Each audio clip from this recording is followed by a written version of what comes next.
já voltamos. A gente estava conversando sobre a questão de como seriam a capacitação desses professores. Vindo do governo, como eu já fiz várias capacitações como professora, eu sei muito bem como seriam essas capacitações. Vai ser à distância.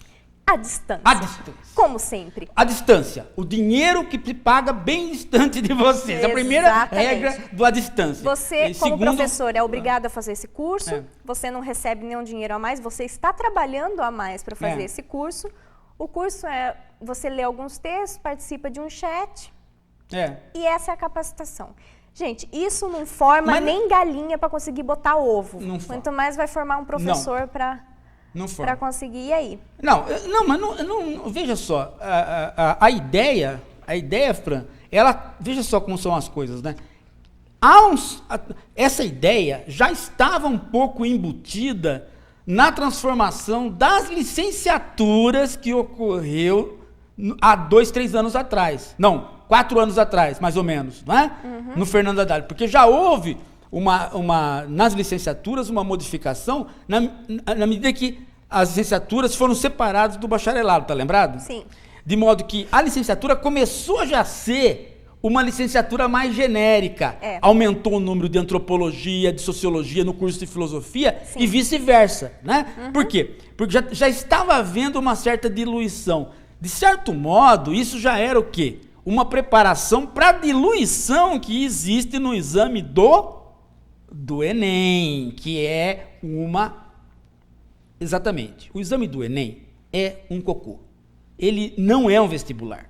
Não, ele não é um vestibular. Ele não é um vestibular. Ele não nasceu para ser um vestibular e ele não é um vestibular. Né? Quer dizer, isso aí, uma coisa correta que o Paulo Renato falou esse exame não vai dar certo como vestibular e não pode ser. Bom, mas deixa para lá. Mas vamos explicar o porquê. Não deixa para lá, não. Vamos explicar o porquê. Primeiro, porque o Enem são 2 dias de prova, mas são só alternativas. Para começar, você não tem prova escrita, você tem a redação.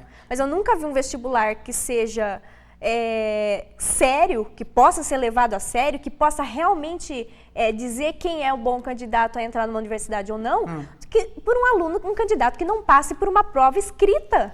Mais um repeteco do PT copiando o Delfim Neto e a ditadura militar. Por quê? Porque quem introduziu o chamado vestibular de cruzinha, o vestibular de X, e tirou a prova escrita foi a ditadura militar. O PT voltou com a mesma coisa. Eu estou dizendo para você, o PT não tem projeto educacional, não tem projeto educacional que não o de repetir a ditadura militar. Então, mas o Brasil está sem projeto educacional há muitas décadas, né?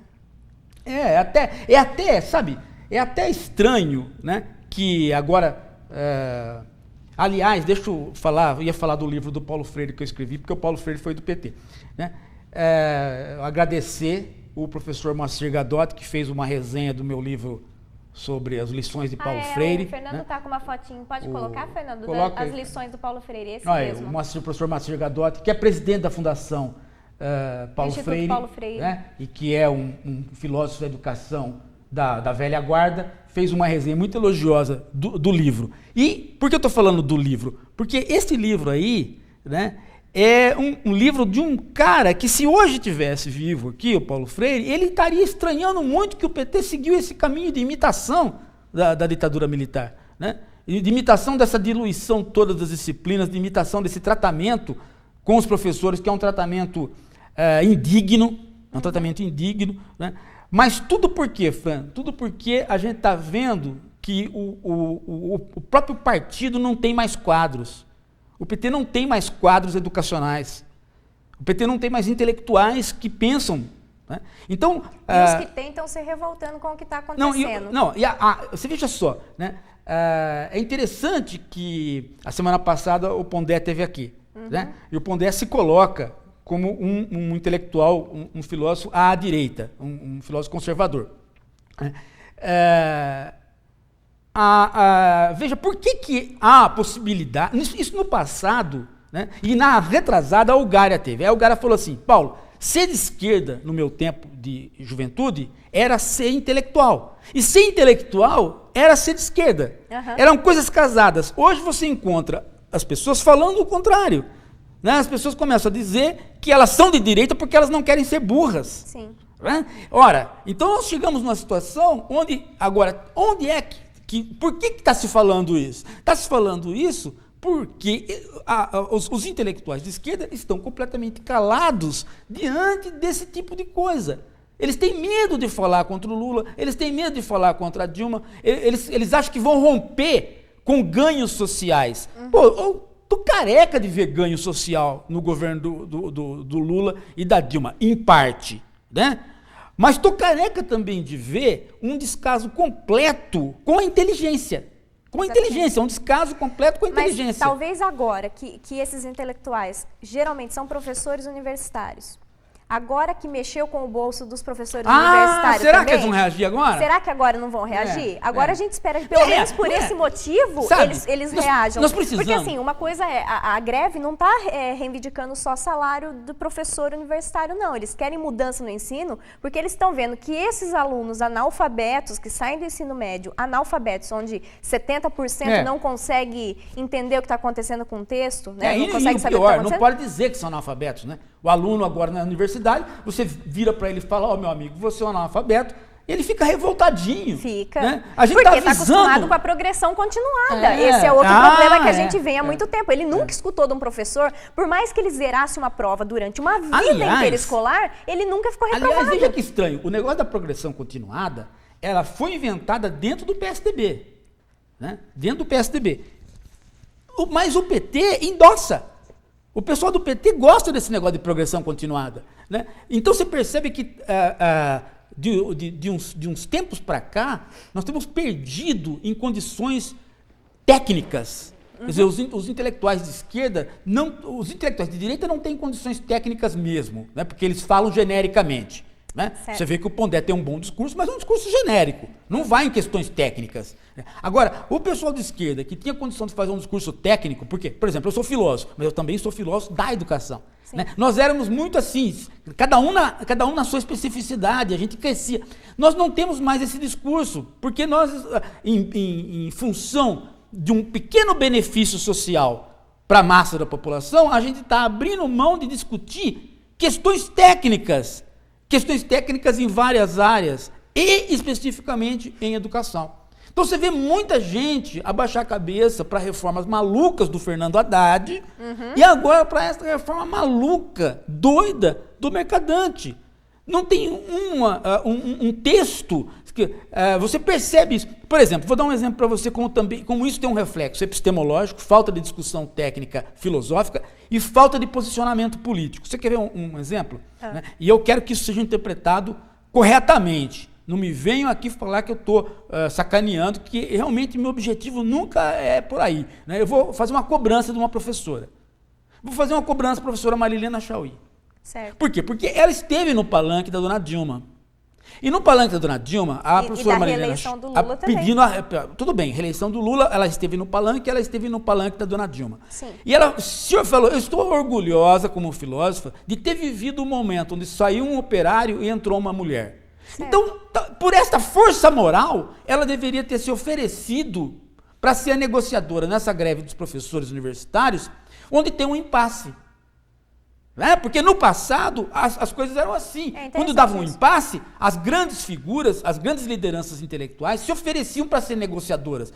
Pô, a professora Marilena Chauí tem todas as condições para tal. Ela devia ter levantado a mão e falar assim, olha, eu estive no seu palanque, dona Dilma. Exatamente. Ela devia ter levantado a mão e falar assim, sabe, Mercadante, nós somos, velhos amigos. Então vamos sentar, porque a universidade... um bom acordo para todos, a universidade está sendo prejudicada. Exato. Né? Mas nessa hora, esse pessoal, eles desaparecem.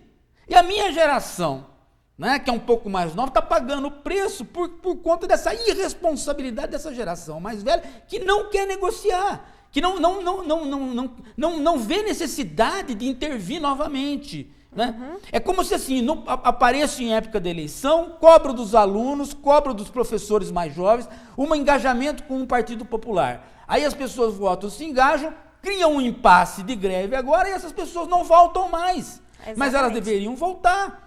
Né? A dona Marilena Chauí, como filósofa, ela tem a obrigação de voltar. Por quê? Porque ela não é só filósofa, ela é militante, ela veio no palanque. Agora seria um bom momento dela voltar e dizer, pô, bicho, está prejudicando a universidade. Eu me ofereço, ela já foi do Conselho Nacional de Educação, Sim. Portanto, ela tem todas as condições para falar, não, eu me ofereço como mediadora. Vamos abrir a negociação de novo para ver o que está, né? Mas essas pessoas desaparecem.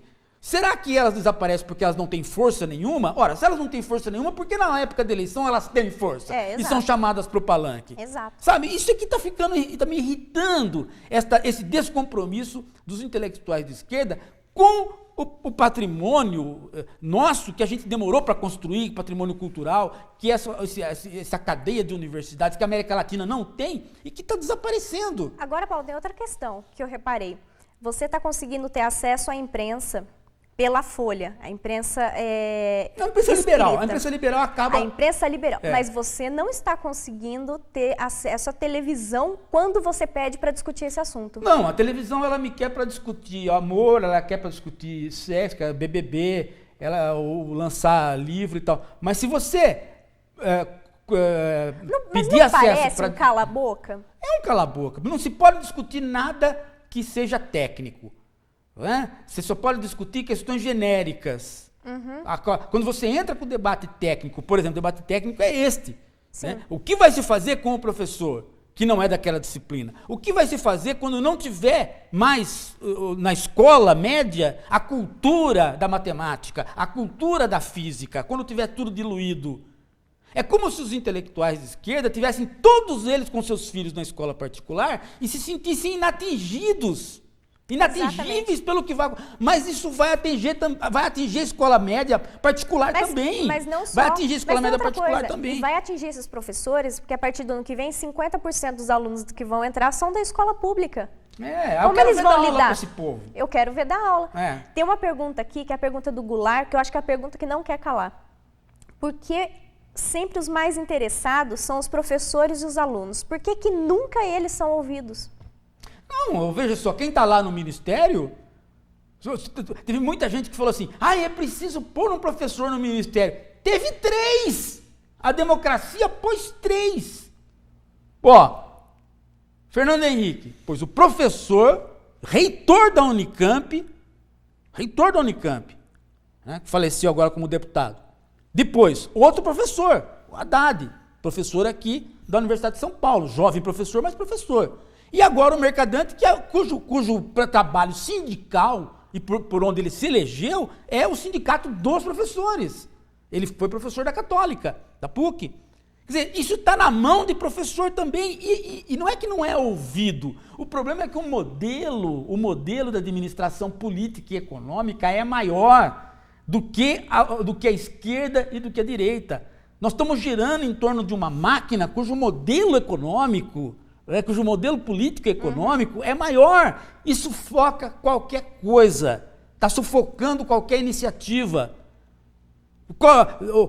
Fala assim, porque as privatizações do Fernando Henrique? O cara que fala as privatizações do Fernando Henrique é uma anta, é uma besta. Por quê? Porque as privatizações são do Collor, do Fernando Henrique e do PT também, porque vai começar uma outra leva e com as regras muito ruins. A própria Dilma não gostou das regras que foram feitas para a privatização. E vai começar de novo. Né? Não é que privatizar é ruim, é que privatizar sobre essas regras é ruim.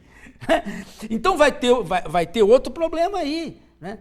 Eu sou uma pessoa, Fran, completa, assim, eu não sou uma pessoa a priori de esquerda, ou a priori de direita, ou a priori de centro. Eu sou um filósofo, então eu trabalho caso a caso. Cada situação eu analiso.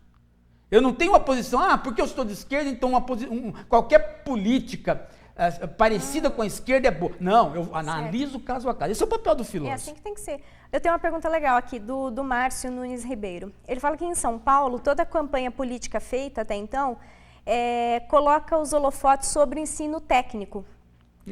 Será que com essa mudança o objetivo não é aos poucos ir eliminando o ensino médio tradicional? E caso seja esse novo modelo, você acha que vai funcionar? Não funciona? Em parte, embora ninguém fale isso... E isso é da ditadura também. Embora ninguém fale isso, a ideia parece ser a seguinte coisa. Veja, a escola média tradicional, portanto, o colégio propedêutico à universidade vai ser escola particular, e depois eu vou falar dela. E a escola pública média vai tender a minguar, obrigando, né, os setores mais pobres, né, a ir para o ensino técnico. E os setores mais pobres que não forem para o ensino técnico, vai ser garantido para eles, pela cota social, a via para a universidade. E aí eles que se virem lá, eles que façam a universidade baixar a bola lá. Mas a ideia parece ser essa. Agora, tem um problema nisso, Fran, nessa ideia. Qual? A reforma vai atingir também a escola média particular, né, porque você não pode ter dois regimes, né, o regime particular e o regime público tem que ser unificado. Ela vai atingir também a escola média particular. Então, na escola média, vai haver uma divisão, Fran. Na escola média particular vai haver uma divisão. Que já está havendo, não sei se vocês estão percebendo. Uma parte da classe média vai pagar a escola média para que essa escola média paga seja apostilada e tente repetir a escola pública do meu tempo. Mas a elite mesmo, ela vai para outro tipo de escola média particular, a não apostilada, com livro, com o bom professor, pago como professor universitário. Que aí vão ser o quê? 5 ou 6 colégios na cidade de São Paulo e 1 ou 2 em outras capitais. Gente, vai ser uma super hierarquização dentro da classe média. Que é mais ou menos o que acontece, que é o que acontece com as escolas federais. Por incrível que pareça, as escolas de ensino médio federal, elas seguem este modelo. Professores pagos, muito bem pagos, e que usam livros para ensinar. Só que agora está tudo integrado. Elas se integraram à universidade. Então, agora... Porque é a tentativa de baixar o nível Exatamente. da educação. Agora, ou a escola técnica se transforma em universidade, ou a universidade se transforma em escola técnica. Quem que vai ganhar? Tudo. Essa greve está indicando que, né, essa greve é contra exatamente isso. Porque a unificação dos institutos, junto com a universidade, está criando esse sistema, né, onde já não se sabe mais o que é ser uma universidade. Agora, uma coisa é certa, Fran. Os ricos sempre vão escapar. Eles escaparam da ditadura militar. Porque quando a ditadura militar fez isso que o PT está fazendo agora, que é diluir o ensino, transformou tudo em ensino técnico, com a 5692/71. Você sabe o que os ricos fizeram? Eles criaram os cursinhos, burlaram a lei, né? Burlaram a lei, punha lá diploma de técnico, não sei o quê, mas a escola que eles davam era o propedêutico à universidade. Eles vão fazer a mesma coisa agora, só que vão fazer num outro patamar. Muitas pessoas de classe média ou classe média alta, não são as pessoas ricas, mas já estão tentando burlar o governo da seguinte forma: colocam os filhos para estudar à noite na escola pública, para fazer ensino médio, para depois conseguir direito àquela 50% da vaga para entrar na particular. Mas durante manhã e tarde estudam de verdade na escola. Sim, você pode ter 1000 vezes. Os famoso jeitinho brasileiro também, isso sempre vai ter. Os ricos não precisam do poder público para estudar, os ricos não precisam de escola, porque eles têm mecanismos de atravessar por fora das instituições. Quem precisa da escola são as classes médias. E a classe média brasileira está sendo enganada por um projeto que é um projeto populista de governo. É um projeto populista de governo. Por quê? Porque até agora essas medidas excelentes que o Lula tomou de distribuição de dinheiro, elas não se transformaram em medidas estruturais. Porque, veja, a Bolsa é uma coisa excelente. Todo governo social-democrata tem que fazer sistema de Bolsa mesmo.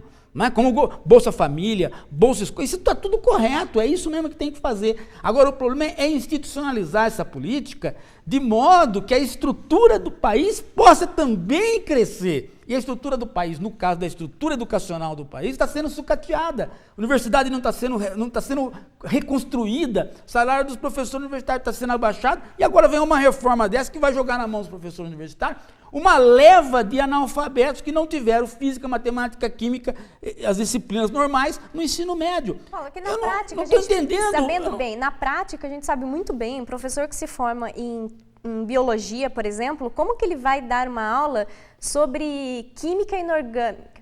Não há possibilidade. Não, mas na prática mesmo, não tem condição. O professor hoje que faz uma licenciatura, ele sai com dificuldade na sua própria área. Exato. Na sua própria área. Né?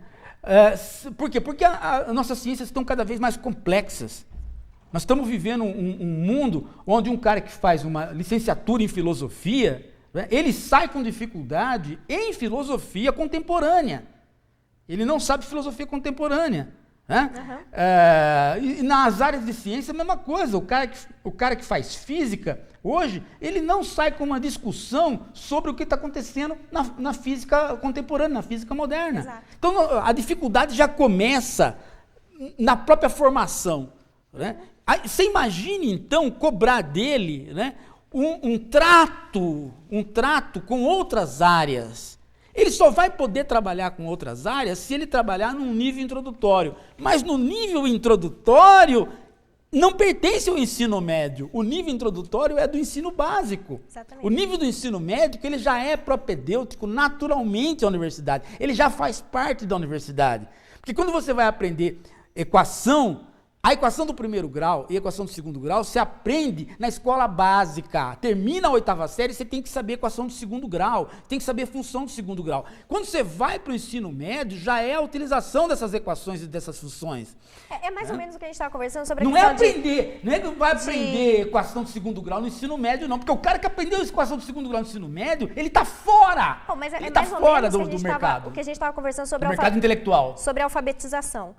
Que a pessoa que não se alfabetiza no primeiro ano da escola, quando ela entra na escola, ela já não consegue mais cognitivamente seguir, ter capacidade para continuar os estudos. Existe um erro central na questão da alfabetização. É achar que a alfabetização pode ser alguma coisa com mais de um ano.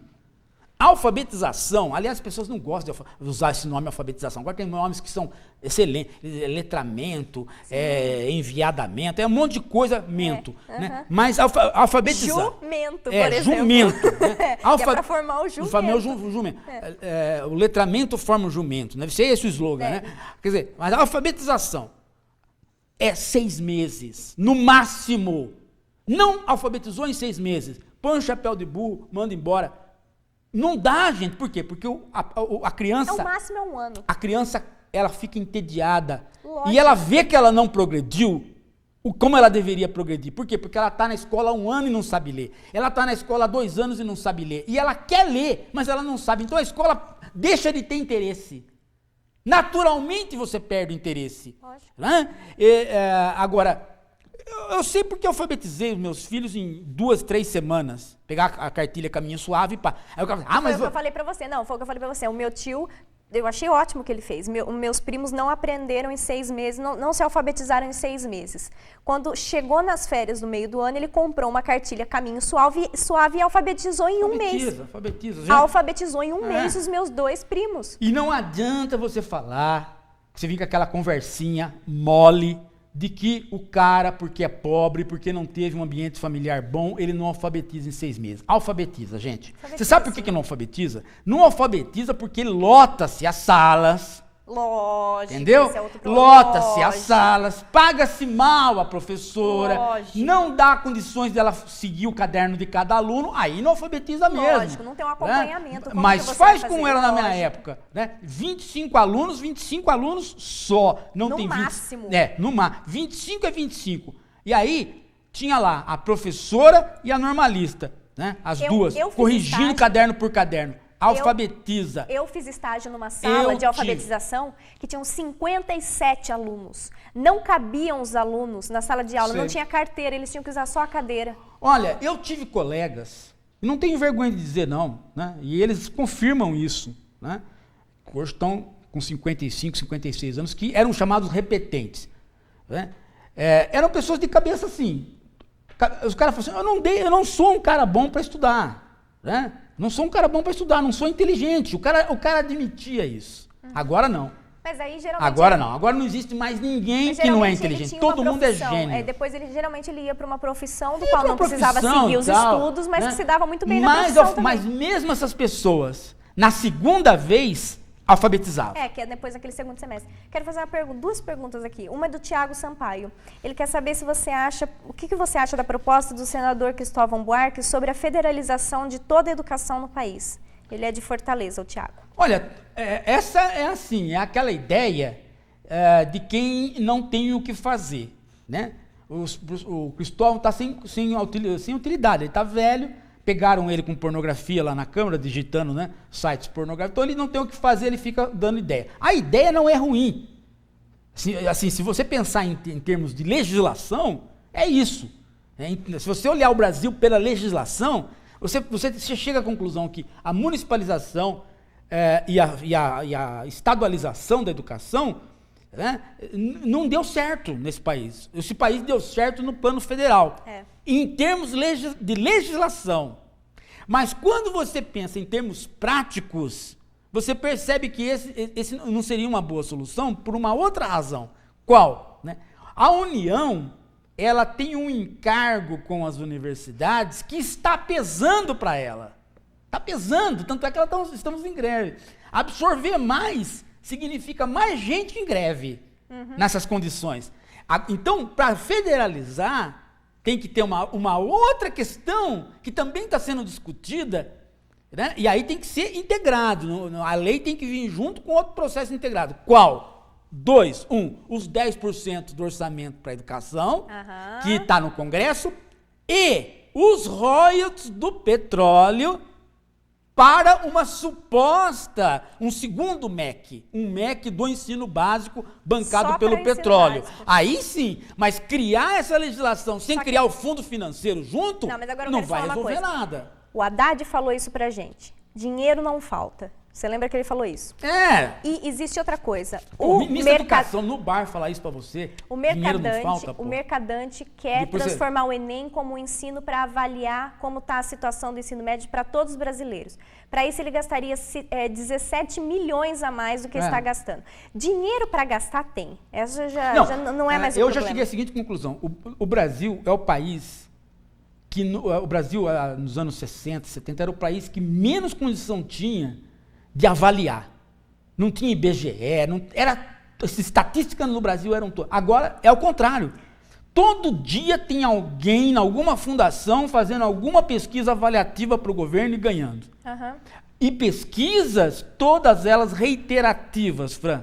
Elas mostram coisas que a população já sabe e mostram coisas que outras pesquisas já mostraram. Exatamente. Parece saber. Então você começa a perceber que isso virou também uma nova febre de ONGs ou de fundações que mamam nas tetas do INEP, dos organismos de financiamento de pesquisa, né? Quero fazer uma perguntinha, que é do Luiz.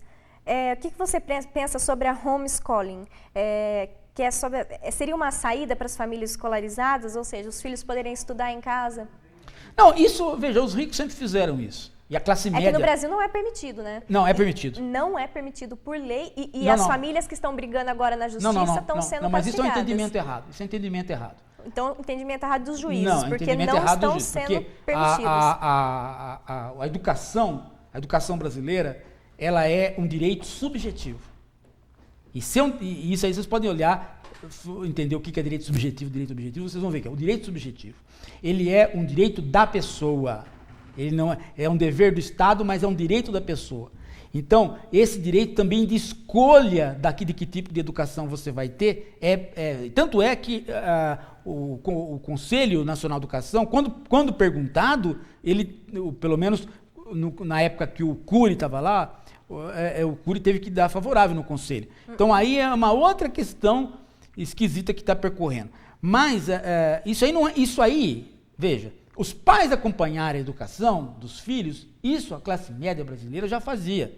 Pelo menos a classe média escolarizada. Filho de professor toma conta dos seus filhos. Não, o professor toma conta dos seus filhos, isso é uma coisa natural dentro de pessoas escolarizadas. Mas o Brasil não está mais dentro dessa condição. O Brasil tem muita gente que integrou o mercado, cujos pais não têm tradição de escolar, não tem tradição de ter livro, de ler. Se deram bem na vida financeiramente, sem precisar. Então o Brasil precisa o quê? De escola para dar conta dos filhos dessas pessoas que se integraram no mundo cultural e que estão perdidos. A internet é muito isso. Nego o dia inteiro atrás de mim na internet. Por quê? Porque o nego fala assim, o Paulo é o único professor universitário, é o único filósofo que dá abertura para que eu converse com ele.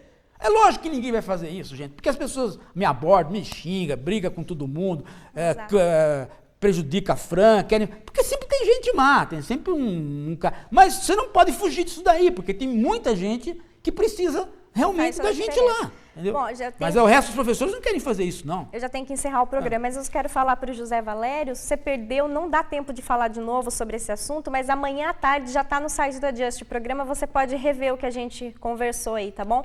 Pessoal, quero agradecer demais a audiência, até semana que vem, então.